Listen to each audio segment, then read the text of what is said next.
கதை கேளுங்க சேனலுக்கு உங்களை அன்புடன் வரவேற்பது சாந்திகா சிவகணேஷ். நண்பர்களுக்கு வணக்கம். அடுத்ததாக நாம் பார்க்க போகிற நாவலோட தலைப்பு மாறும் காலங்கள் மாறா காதல். எழுதியவர் சாந்திகா சிவகணேஷ். அத்தியாயம் 1. இந்த கதை அமெரிக்காவில் உள்ள டெக்சாஸ் மாகாணத்திலும் இந்தியா. நண்பர்களுக்கு வணக்கம். அத்தியாயம் 2. ஹாய் விக்ரம் என்றபடி உள்ளே நுழைந்தான் விக்ரமன் நண்பன் Rajesh. Welcome Rajesh and Mrs Rajesh என்று அந்த தம்பதிகளை வரவேற்றான் விக்ரம். ஜோதி அங்கிளுக்கு ஹாய் சொல்லு என்று தன் 7 வயது மகள் ஜோதியிடம் சொன்னான் ராஜேஷ். குழந்தை ஜோதி ஹாய் அங்கிள் என்று சொன்னபடி விக்ரமை பார்த்து கையசைத்தாள். ஹாய் கியூட் கேர்ள், வாங்க எல்லோருக்கும் உங்களை இன்ட்ரடியூஸ் பண்ணுறேன் என்றபடி அவள் கையை பிடித்து அழைத்து கொண்டு வீட்டினரிடம் வந்தான். இவங்க என்னோட வைஃப் சஞ்சனா, இந்த குட்டி பையன் என் சன் விஷால், இவங்க சஞ்சனாவின் அம்மா என்று ஹாலில் அமர்ந்திருந்த அனைவரையும் அறிமுகப்படுத்தினான். பிறகு சஞ்சனாவிடம் திரும்பி, சஞ்சு இவங்க ராஜேஷ், பக்கத்து வீட்டில் குடி வந்திருக்காங்க, இவங்க அவங்க பெண் ஜோதி, இவங்க ராஜேஷ் வைஃப் விஜயா என்று எல்லோரையும் அறிமுகப்படுத்தினான். உட்காருங்க விஜயா என்றாள் சஞ்சனா. விஜயா சஞ்சனா பக்கத்தில் அமர்ந்தாள். குழந்தை கியூட் என்றபடி புன்னகைத்தாள் விஜயா. தேங்க்ஸ் என்றாள் சஞ்சனா. ஹாய் ராஜேஷ் என்றாள் சஞ்சனா அவனை பார்த்து. ஹாய் சஞ்சனா என்றான் அவன் பதிலுக்கு. என்னோட வைஃப் அமெரிக்காவுக்கு புதுசு, நான் இங்கே 1 வருஷமாக இருக்கிறேன். ஆனால் இவங்க 2 பேரும் இப்போ தான் இங்கே வந்திருக்காங்க. இங்கே வந்து 5 நாள் தான் ஆகுது. ஓ அப்படியா? அப்போது ஜெட்லாக், நெடுந்தூர விண் பயணம் மற்றும் தூங்கும் நேரம் மாறுவதால் ஏற்படும் களைப்பு. ஜெட்லாக் எப்படி இருக்கு என்று விசாரித்தாள் சஞ்சனா. எனக்கு ஓகே தான், இவள்தான் சாயந்தரம் 4:30 மணி ஆனால் போதும் தூங்கிடுவாள் என்றாள் விஜயா. ஃபர்ஸ்ட் டைம் இல்லை, கொஞ்சம் டைம் எடுக்கும், 2 வீக்ஸ் ஆகும், அப்புறம் சரியாயிடும். ஜெட்லாக் பரவாயில்லை, குளிர் தான் எனக்கு ரொம்ப கஷ்டமாக இருக்குது. நீங்கள் எல்லாம் எப்படி தான் இந்த ஊரில் இருக்கீங்களோ? ஊர் ரொம்ப அமைதியாக இருக்குது, அது என்னமோ எனக்கு பிடிக்கவே இல்லை. முதல்ல கொஞ்ச நாள் கொஞ்சம் கஷ்டமாக தான் இருக்கும், அதுக்கப்புறம் பாருங்கள் உங்களுக்கு அமெரிக்கா செட் ஆகிவிடும். உங்களுக்கும் இப்படித்தான் இருந்துச்சா? ஆமாம், எனக்கு இங்கே வந்த புதுசில் இங்கே எல்லாமே இருக்கவே முடியாதுன்னு தோணுச்சு. அதுக்கப்புறம் கொஞ்சம் கொஞ்சமாக இந்த இடம் எனக்கு பழகிடுச்சு. உங்களுக்கும் சீக்கிரமே பழகிடும். டிரைவிங் லைசன்ஸ் வாங்கிட்டா போதும், நமக்கு தனிமை தெரியாது என்றாள் சஞ்சனா. வீட்டில் போர் அடிக்குதுன்னு சொல்லிகிட்டே இருக்கா என்றான் ராஜேஷ். அங்கே நிறைய சொந்தக்காரங்க கூட இருந்துட்டு இப்போது இங்கே தனியாக இருக்கிறது எனக்கு கொஞ்சம் கஷ்டமாக தான் இருக்குது, அதான் சொல்லிகிட்டே இருந்தேன். இவன் உங்ககிட்ட சொல்லிட்டு இருக்கான். என்னை விட ஜோதிக்கு ரொம்ப போர் அடிக்குது, அவளை எப்படி சமாளிக்கிறதுன்னு தான் தெரியல என்றாள் விஜயா. அதுக்கு என்ன, உங்களுக்கு போர் அடிக்கும் போதெல்லாம் நீங்கள் வீட்டுக்கு வாங்க, அம்மாவுக்கு அமெரிக்கா புதுசு தான், நாம் எல்லோரும் பேசிட்டு இருக்கலாம். ஓ அப்படியா, நாளையிலிருந்து நான் வரேன். ஐயோ, அவள் தினமும் வந்துடுவா என்றான் ராஜேஷ். வரட்டும் ராஜேஷ், விஜயா நீங்கள் எப்போ வேணாலும் இங்கே வரலாம், எவ்வளவு நேரம் வேண்டுமானாலும் இங்கேயே இருக்கலாம், இனிமே நாம் ஃபேமிலி ஃப்ரெண்ட் என்றாள் புன்னகையுடன் விஜயாவின் கைமேல் கை வைத்து. விஜயா ரொம்ப தேங்க்ஸ் சஞ்சனா என்றாள் புன்னகையுடன். ஜோதி ஹையா என்று கத்தியபடி குதித்தாள்.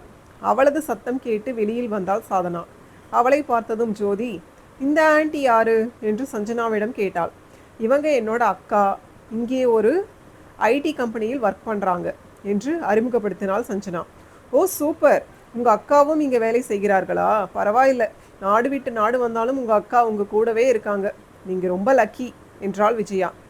பேச்சு சாதனாவை பற்றி ஆரம்பித்ததும் சுதாரித்த விக்ரம், ராஜேஷ் விஜயா டீ சாப்பிட்றீங்களா என்று பேச்சை மாற்றினான். இதை கேட்ட கலைவாணி, மறந்தே போயிட்டேன் பாருங்க என்றபடி எழுந்து சமையல் அறைக்கு சென்றார். சென்று அனைவருக்கும் டீ போட்டு எடுத்து வந்தார். இஞ்சி மனம் கமழ டீயை குளிருக்கு இதமாக அனைவரும் ரசித்து அருந்தினர். சரி, நான் மாய்ஸ்சரைசர் வாங்க வேண்டியிருக்கு, வால்மார்ட் போயிட்டு வரேன் என்று விட்டு எழுந்தாள் சாதனா. ஆண்டி நானும் உங்கள் கூட வரட்டுமா என்று கேட்டாள் ஜோதி. சாதனா விஜயாவை பார்த்தாள். ஜோ, வெளியே குளிர் ஜாஸ்தியாக இருக்குது, அப்புறம் போகலாம் என்று சொல்லி பார்த்தாள். ஆனால் ஜோதி கேட்பதாக இல்லை. அவள் அடம் பிடிப்பதை கவனித்த ராஜேஷ், விஜி நீயும் கூட போயிட்டு வா என்று சொல்ல விஜயா ஜோதி இருவரும் சாதனாவுடன் காரில் கிளம்பினர். வால்மார்ட் முன்பு காரை நிறுத்திவிட்டு மூவரும் இறங்கி உள்ளே நுழைந்தனர். வால்மார்ட் முன்பு ஒரு பெரிய கிறிஸ்மஸ் ட்ரீ அழகாக பல விளக்குகள் பூக்களால் அலங்கரிக்கப்பட்டு இருந்தது. அதை பார்த்த ஜோதி, அம்மா வாங்க, இங்கே ஒரு ஃபோட்டோ எடுக்கலாம் என்று விஜயாவை அழைத்தாள். எங்கள் 2 பேரையும் ஒரு ஃபோட்டோ எடுக்க முடியுமா என்று சாதனாவிடம் கேட்டாள் விஜயா. சாதனா ஷியோர் என்று விஜயாவின் செல்போனை வாங்கி இருவரையும் அந்த கிறிஸ்மஸ் ட்ரீ பக்கத்தில் அழகழகாக ஃபோட்டோ எடுத்தாள். ஆன்ட்டி, இங்கே எந்த கடைக்கு போனாலும் கிறிஸ்மஸ் ட்ரீ இருக்குமா என்று கேட்டாள் ஜோதி. ஆமாம் ஜோ, இது நவம்பர், அடுத்தது டிசம்பர் மாதம் இல்லையா? இப்போதிலிருந்தே கிறிஸ்மஸ் டெக்கரேஷன் ஆரம்பிச்சிடுவாங்க, அதனால் இப்படித்தான் இருக்கும். இன்னும் மால் போய் பாரு, பெரிய ரெட் கலரில், க்ரீன் கலரில், ஒயிட் கலரில் கிறிஸ்மஸ் ட்ரீ இருக்கும். அப்படியா என்று சாதனாவிடம் கேட்டவள் தாயிடம் சென்று, அம்மா நாம் போய் பார்க்கலாம் என்றால் ஆர்வமாக. அப்புறம் போகலாம் ஜோதி, இப்போ நாம் ஆன்ட்டி கூட வந்திருக்கிறோம், அவங்களை பர்ச்சேஸ் பண்ண விடு என்றாள் விஜயா சிறு கண்டிப்புடன். பரவாயில்ல, குழந்தை தானே, கம் வித் மீ ஜோ என்று ஜோதியை கையில் பிடித்து கொண்டு தனக்கு தேவையான பொருட்களை எடுத்துக்கொண்டிருந்தாள் சாதனா. அம்மா எனக்கு அந்த பார் சாக்லேட் வேணும் என்றாள் ஜோதி. நான் இப்போ கார்டு எடுத்துட்டு வரல, அப்புறம் அப்பா கிட்ட சொல்லி வாங்கிக்கலாம் என்று சமாதானப்படுத்த முயற்சித்தாள் விஜயா. ஆனால் ஜோதி கேட்கவில்லை. இதனை கவனித்த சாதனா, ஜோ உனக்கு தேவையான பார் சாக்லேட்டை எடு, நான் வாங்கி தருகிறேன் என்று சாதனா சொல்ல அடுத்த நொடி ஜோதி ஓடி சென்று அந்த சாக்லேட்டை எடுத்து வந்தாள். இந்தா, இந்த ஷாப்பிங் கார்ட்டில் போடு என்று தான் தள்ளி கொண்டு வந்ததை காண்பித்தாள் சாதனா. ஜோதி ஆனந்தமாக அதில் போட்டாள். பில் போடும் இடத்தில் ஒரு கியூ இருந்தது. அச்சுச்சோ விஜயா, நான் சாக்ஸ் வாங்க மறந்துட்டேன், நீங்கள் 2 பேரும் இங்கே வெயிட் பண்ணுங்க, நான் 1 நிமிஷத்தில் வந்துடுறேன் என்று சொல்லிவிட்டு வேக வேகமாக நடந்து சாக்ஸ் இருக்கும் இடத்திற்கு சென்றாள். அவளுக்கு தேவையான சாக்ஸை எடுத்துக்கொண்டு வேகமாக நடந்து திரும்பிக் கொண்டு இருக்கையில் சுகந்தா என்று யாரோ கூப்பிடும் குரல் கேட்டது. அந்த பெரிய வால்மார்ட் கட்டிடத்தில் எங்கிருந்து குரல் கேட்டது என்று அவளால் தெளிவாக யோகிக்க முடியவில்லை. 4 பக்கமும் பார்வையை சுழலவிட்டு யார் யாரை கூப்பிடுகிறார்கள் என்று தேடினாள். ஆனால் அங்கு அவள் கண்களுக்கு எட்டிய தூரம் வரை நீண்ட கோட் மற்றும் தொப்பி அணிந்த அமெரிக்கர்கள் மட்டுமே தெரிந்தனர். ஒரு இந்தியனை கூட பார்க்க முடியவில்லை. வேகமாக 4 பக்கமும் நடந்து தேடினாள். ஆனால் எதிர்பார்த்த யாரும் அவள் கண்களுக்கு தென்படவே இல்லை.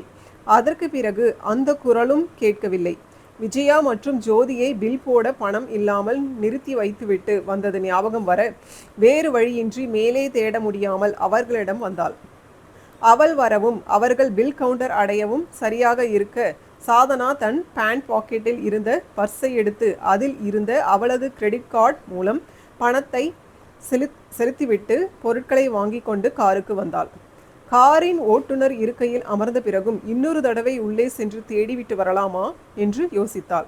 அதே நேரம் ஜோதி, அம்மா பசிக்குது என்று விஜயாவிடம் சொல்லும் குரல் கேட்க அதற்கு மேல் அங்கு இருக்க மனமில்லாமல் அவர்களை அழைத்து கொண்டு வீடு வந்து சேர்ந்தாள். அன்று இரவு உணவை முடித்துவிட்டு விருந்தினர்கள் சென்றுவிட அவரவர்களது அறைக்கு சென்றனர். தன் அறைக்கு வந்த சாதனா அவளுடைய அறையில் இருந்த அந்த பெரிய கம்ப்யூட்டரை உயிர்ப்பித்தார். தன் வேலையை முடித்த பிறகு அதனை அணைத்துவிட்டு அதே அறையில் இருந்த தொலைக்காட்சி பெட்டியை உயிர்ப்பித்தாள். நெட்ஃப்ளிக்ஸ் ஓடிக்கொண்டிருந்த ஒரு ஆங்கில படத்தை சிறிது நேரம் பார்த்தாள். அதற்கு பிறகு அதில் மனம் செலுத்த முடியாமல் அதனை நிறுத்திவிட்டு கண்ணாடி ஜன்னல் திரையை விலக்கி பார்வையை வெளியே வீசினாள். சாதாரணமாகவே அமைதியாக இருக்கும் அந்த தெரு அந்த இரவு 11 மணிக்கு இன்னும் மயான அமைதியுடன் இருந்தது. காய்ந்த இலை சரகுகள் வேகமாக அடித்து கொண்டிருந்த காற்றில் அங்குமிங்கும் பறந்து கொண்டிருப்பது தெருவிளக்கின் வெளிச்சத்தில் தெரிந்தது.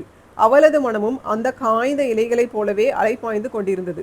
வால்மார்ட்டில் அவள் காதில் விழுந்த அந்த பெயர் சுகந்தா சுகந்தா என்று மீண்டும் மீண்டும் அவள் காதுகளில் ஒலித்து கொண்டிருந்தது. உண்மையாவே யாராவது கூப்பிட்டாங்களா, இல்லை எனக்கு அப்படி கேட்குதா? இவ்வளவு நாள் இல்லாமல் இப்போ ஏன் திடீர்னு இப்படி கேட்கணும் என்று தனக்கு தானே கேள்விகளை கேட்டுக்கொண்டு விடை தெரியாமல் தவித்து கொண்டிருந்தாள். மணி 12 தொட்டிருந்தது. எனினும் தூக்கம் வர மறுத்தது. அவள் நேரத்திற்கு நிம்மதியாக தூங்கி 2 வருடங்களுக்கு மேல் ஆகிறது. இரவில் தினமும் அலுவலக வேலையை இழுத்து போட்டு கொண்டு செய்வாள். பொதுவாக அவள் அலுவலகத்தில் வேலை செய்யும் எவரும் அப்படி செய்வது கிடையாது. அப்படி செய்ய வேண்டிய அவசியமும் இருக்காது. அவரவர் வேலைகளை அலுவலக நேரத்திலேயே முடித்து விடுவர். அதற்கு பிறகு மற்ற நேரங்களில் குடும்பத்துடன் அல்லது நண்பர்களுடன் தங்கள் நேரத்தை செலவிடுவர். ஆனால் இவளுக்கு தூக்கம் வராத காரணத்தினால் அலுவலக வேலையை இரவில் செய்வது உண்டு. இதனால் அவள் அலுவலகத்தில் தனித்து தெரிவதும் உண்டு. இப்போதும் அவளுக்கு தூக்கம் வர மறுத்தது. வராத தூக்கத்தை வரவழைக்க கண்களை மூடிக்கொண்டு போர்வையை போத்திக்கொண்டு படுத்தாள். அவளது உடல் டெக்சாஸில் இருக்க அவள் மனம் பாஸ்போர்ட், விசா, ஃப்ளைட் இல்லாமல் காற்றில் பறந்து சென்னைக்கு வந்தது. அதுவும் டைம் மிஷினில் ஏறி 2.5 வருடங்களுக்கு முன்பு சென்றது. அப்பா, எனக்கு சுகந்தாதான் வேண்டும். வேறு யாரையும் நான் கல்யாணம் பண்ணிக்க மாட்டேன். அது யாராக இருந்தாலும் சரி. இந்த நாடு இல்லை, எந்த நாட்டுக்கு ராஜாவாக இருந்தாலும் சரி என்றாள் சாதனா தன் தந்தை கார்த்திகேயனிடம். சாது, நான் சொல்றதை கேளு. அவனை பற்றி விசாரித்து பார்த்ததில் அவன் பெயரில் நிறைய கடன் இருக்கு. நீ அவனை கல்யாணம் பண்ணிக்கிட்டா அவன் கூட சேர்ந்து நீயும் கஷ்டப்படணும். சொந்தமாக ஒரு பைக்கை தவிர அவன்கிட்ட வேற எதுவுமே இல்லை.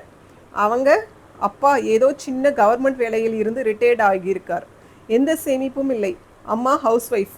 இந்த மெட்ராஸில் ஒரு வாடகை வீட்டில் இருக்காங்க. அந்த குடும்பம் அப்புறம் அந்த கடன் ரெண்டுமே இவனோட சம்பளத்தை நம்பிதான் இருக்கு.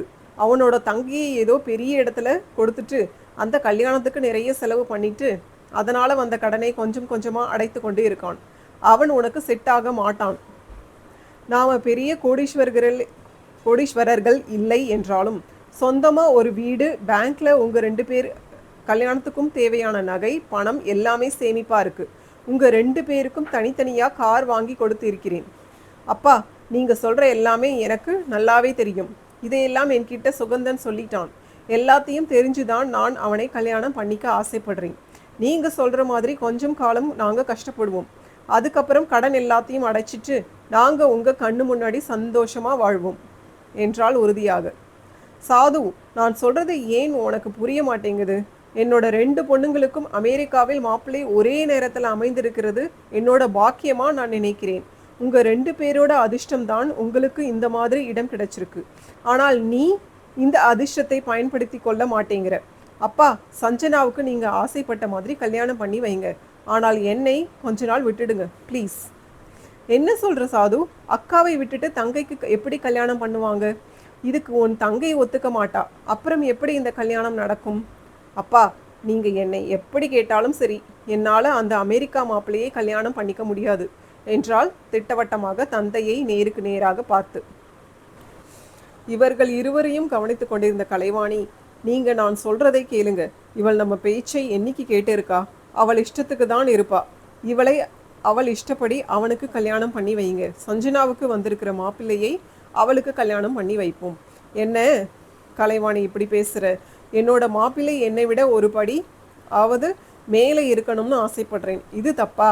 அப்போதானே என் பொண்ணுங்க என்கிட்ட இருந்ததை விட சந்தோஷமாக இருப்பாங்க என்று ஒரு பாசமான தந்தையாக பேசினார் கார்த்திகேயன். அவரை பார்த்த சந்தனாவுக்கு மனம் கலங்கியது. இருப்பினும் அவரிடம் காட்டிக்கொள்ளாமல், அப்பா, என்னோட சந்தோஷம் சுகந்தன் கூட தான் இருக்குது, ப்ளீஸ் புரிஞ்சுக்கோங்க என்றாள். அவளோட பிடிவாதம் தான் நமக்கு தெரியுமே, விடுங்க என்றார் கலைவாணி. சிறிது நேரம் அங்கு ஒரு அமைதி நிலவியது. யோசித்து ஒரு முடிவுக்கு வந்த கார்த்திகேயன், சரி சாது, நீ சொல்கிற மாதிரி நான் இந்த கல்யாணத்துக்கு ஒத்துக்கிறேன். ஆனால் உனக்கு கல்யாணம் பண்ணாமல் சஞ்சனாவுக்கு கல்யாணம் பண்ண முடியாது. இப்போ அவனோட குடும்பம் இருக்கிற சூழ்நிலையில் கல்யாணமா என்று இழுத்தாள் சாதனா. சாதனா, எல்லாத்துக்கும் ஒரு லிமிட் இருக்கு. அவன் குடும்பம்னு மட்டும்தான் யோசிக்கிற. நம்ம குடும்பத்தை பற்றி யோசி. உனக்கு கல்யாணம் பண்ணினால்தான் சஞ்சனாவுக்கு கல்யாணம் பண்ண முடியும். இந்த வரன் சஞ்சனாவுக்கு ரொம்ப பொருத்தமாக இருக்கும். இதை மிஸ் பண்ண முடியாது. நீ என்ன பண்ணுவியோ ஏது பண்ணுவியோ எனக்கு தெரியாது. அவன்கிட்ட பேசு. இன்னும் 3 மாசத்துல என்னோட 2 பொண்ணுங்களோட கல்யாணத்தையும் ஒரே மேடையில் வச்சு பண்ணலாம்னு முடிவு பண்ணியிருக்கிறேன்.